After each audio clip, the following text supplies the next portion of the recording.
Welcome back. Ever since the financial crisis, we've heard plenty about whether banks that are deemed too big to fail should be broken up, reined in, leaving investors to wonder what lies ahead for financials. Today, the bill was formally introduced. Here is what it says. Banks with more than $500 billion in assets would be required to maintain 15% of assets in equity. Mid-sized banks with between $50 billion and $500 billion in assets would be required to hold capital equal to 8% of their assets in equity. Joining me now, one of the co-sponsors of the bill, Senator David Vitter, Republican from Louisiana. Senator, good to have you on the program. Thanks very much for joining us. Invite. So the question on everybody's mind, are you trying to break up the big banks? No, we're actually not taking a mandate heavy-handed approach. We're setting levels of capital that we think will provide stability and a lot of protection both for the economy and for the taxpayer. Then banks can decide on their own what route they want to take. So in that sense, I think it's a far less mandating heavy-handed approach than a lot of other alternatives out there that have been discussed. I guess, you know, one of the issues that has come up to me many times is the fact that you're really looking at capital. So you're zeroing in on capital, but isn't the big question that banks' safety or failures are really a function of liquidity and not capital? So why is liquidity not your focus? Why is capital so much of a focus and not liquidity? Look, there are a lot of approaches and focuses you could have. We decided after talking to a lot of folks in the industry, regulators, experts, that there's a very, very high correlation between capital buffer and survivability in downturns. Very high correlation. So we thought that was one of the most significant and effective ways to go right at it and put systemic reform in place. As a conservative, my problem with Dodd-Frank is it's a whole lot more regulations, a whole lot more supposedly smart people in the room, but not really core systemic reform that can work, I think, more immediately and more effectively in real time like a capital standard rule could. But if, I mean, every CEO of a major bank, these companies that you deem, you know, too big to fail, they will say, what about being overcapitalized? If I'm overcapitalized and I'm holding too much capital in reserve, that is limiting my ability to lend. I mean, you can't have it both ways. You know, Washington wants these banks to lend, and yet they want them to hold capital up here. Marie, you say you can't have it both ways. They do have it both ways. They don't, quite frankly, have to worry so much about problems in the other direction because they would get bailed out. And that's not my verdict. That's the market's verdict.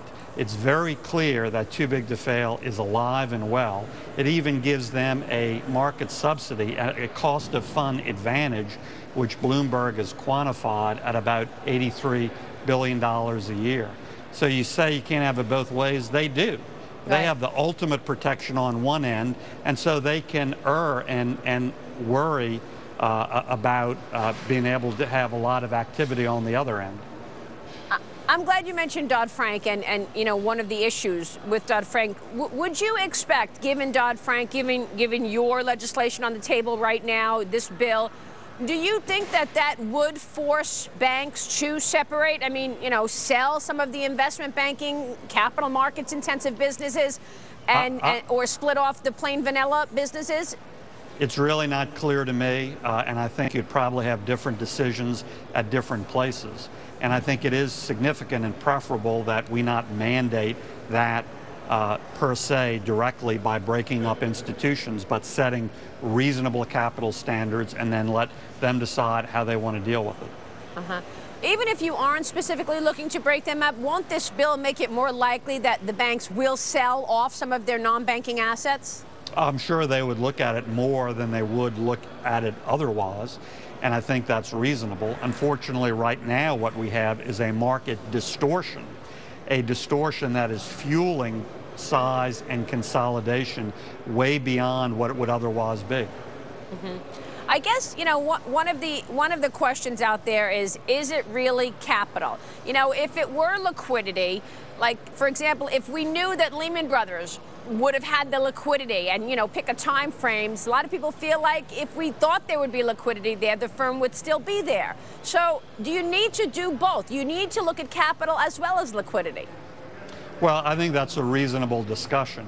I think the big change in this approach from Dodd-Frank is doing something systemic that's automatic and built in, rather than just thinking getting super smart people in the room and a whole big crowd of them versus a smaller number of just smart people in 2008 is going to make a difference. It didn't make the difference in the Chase losses. You know, that's after most of these changes with Dodd-Frank, and those were basically completely uncaught in real time, either by the bank itself, and they're plenty smart there, starting with Jamie Dimon, or by the regulators. What about off-balance sheet commitments? I mean, when you look at the analysis, how many banks right now are not up to par? Well, in terms of our standards, none of the mega banks would meet that standard now. As you go smaller, I think many of mid-sized regional banks already meet the requirement in our bill. If you go down to community banks, I think they're very soundly capitalized. So do you worry, though, that this is not just going to affect the too-big-to-fail banks, but you're going to also impact the banks that are smaller? I mean, it's not necessarily just going to be, yes, it will impact the J.P. Morgans, Bank of America, Citigroups the most, and maybe Goldman and Morgan, but do you worry that as you go down the curve, it's also going to impact smaller, more regional-type banks as well? For banks between $50 billion and $500 billion, the requirement under our legislation is 8%. And I think the huge majority of them are there, right about there now. All right, we will leave it there. Senator, good to have you on the program. Thanks so much for explaining it to us. We so appreciate it. Thanks.